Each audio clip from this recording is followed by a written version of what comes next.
दिनांक 19 जानेवारी 2024 रोजी कल्याण मंडप नगर परिषद हिंगोली येथे बौद्ध सांस्कृतिक मंडळाच्या वतीने रात्री ठीक 7:30 वाजता डॉक्टर बाबासाहेब आंबेडकर राष्ट्रीय व्याख्यानमालेचे तिसरे पुष्प गुंफण्यात आले।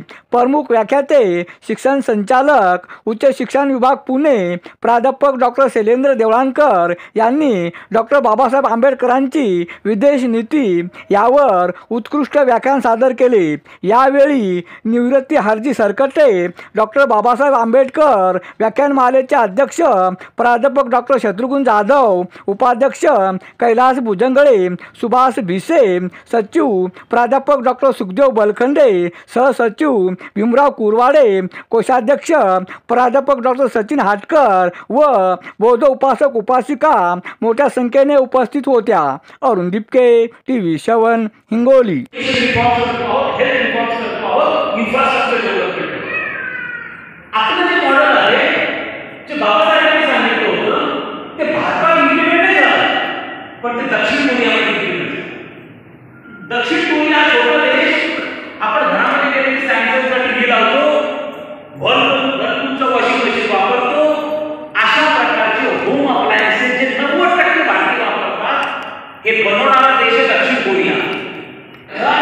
म्हणून युरोपमध्ये कृषी प्रधान अर्थव्यवस्था, मग उद्योगधंदा, उद्योग प्रधान अर्थव्यवस्था आणि 20व्या शतकामध्ये सर्व्हिस सेक्टर म्हणजे सेवा प्रधान अर्थव्यवस्था त्यांच्याकडे आहे। भारतामध्ये एक स्टेप आपली चुकली। आपल्याला जेव्हा स्वातंत्र्य मिळालं त्यावेळेला आपण उद्योग क्षेत्रामध्ये फारसं लक्ष दिलं नाही। आपण 80s मध्ये आणि 90s मध्ये 1980-90च्या दशकामध्ये डायरेक्ट सेवा क्षेत्रामध्ये गेलो आणि आपल्याकडे सर्व्हिस सेक्टर मध्ये बूम झाली। IT सेक्टर प्रचंड वाढलं, इन्शुरन्स कंपन्या, बँकिंग, हॉटेल्स प्रचंड वाढले। हे सगळं जरी वाढलेलं असतं आणि तुमच्या अर्थव्यवस्थेला त्याचा वाटा 50%पेक्षा जास्त असला, पण या क्षेत्राचं सगळ्यात मोठी कमतरता आहे की या क्षेत्रामध्ये रोजगार निर्माण नाही होत। कारण बँकिंग मध्ये नोकरी करण्यासाठी, इन्शुरन्स कंपन्यांमध्ये नोकरी करण्यासाठी तुम्हाला हायली स्किल्ड मॅन पॉवर लागतं, स्पेशल एज्युकेशन लागतं, MCA लागतं, MBA लागतं। ते फार कमी लोकांकडे असल्यामुळे तिथं फार जॉब निर्माण होऊ शकत नाही। पण झालं असं आहे की आज तुमच्या अर्थव्यवस्थेला सर्व्हिस सेक्टरचं कॉन्ट्रिब्युशन हे जवळपास 60% पर्यंत आहे।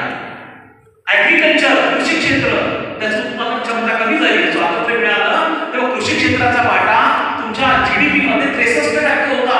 त्यामध्ये लॉचे शिक्षण त्यावेळी मंत्रालयामध्ये, तेव्हा माझे मंत्री विनोदजी तावडे होते।